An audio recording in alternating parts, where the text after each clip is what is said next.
Good morning from downtown Houston. This is Jeff McNeil of the Houston Herald, joined by my colleague Doug Davison.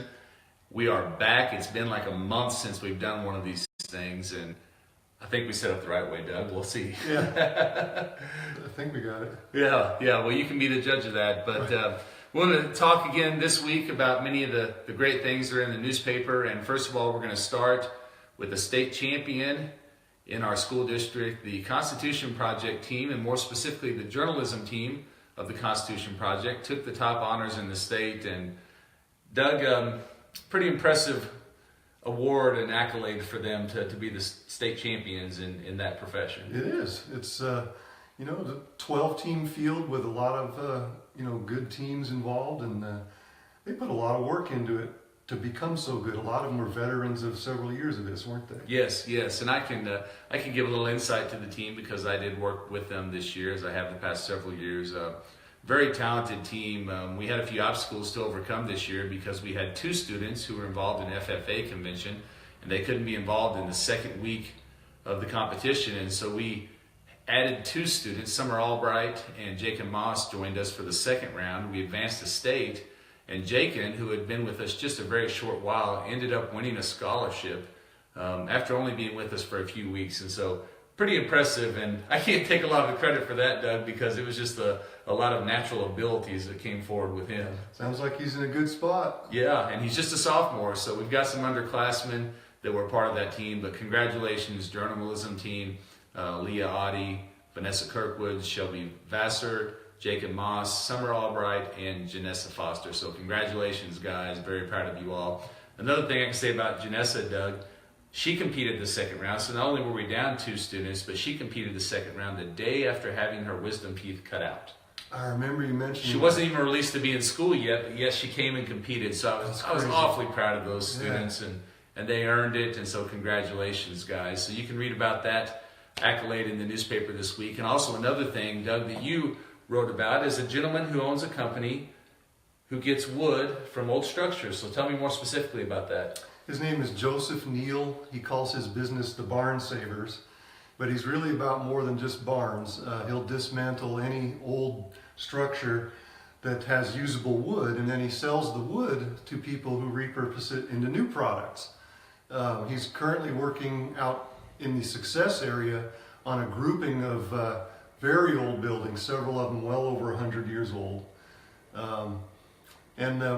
Whenever I spend time with him, it was my second time of doing so, I'm fascinated by his passion for history, especially local history. And he knows a lot about Texas County history. And I want to throw this out there.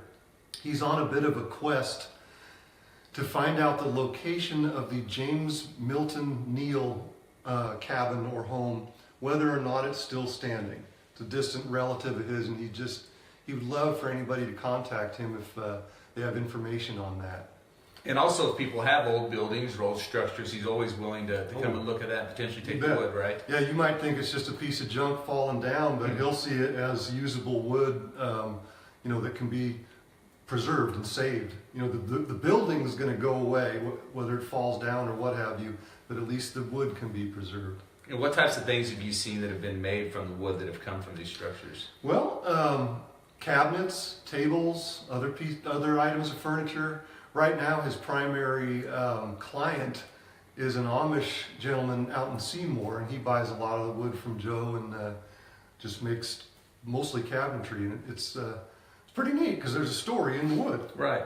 Okay, neat. Well, you can read about that. You can see a lot of photographs. And also on our website, there's actually a photo gallery, so even more photos from his most recent project. So be sure to check those out. And one final thing we want to mention in this week's Herald, the all-SCA selections came out, and Houston was well represented, 11 total selections, 9 for football and 2 for volleyball. And before we get into the specifics of who was selected, Doug, I guess you could say because of the surge of our football team at the end of the season and how well they played, 9 selections isn't surprising, is it? Not really. They have a lot to be proud about, and probably a lot to look forward to next year.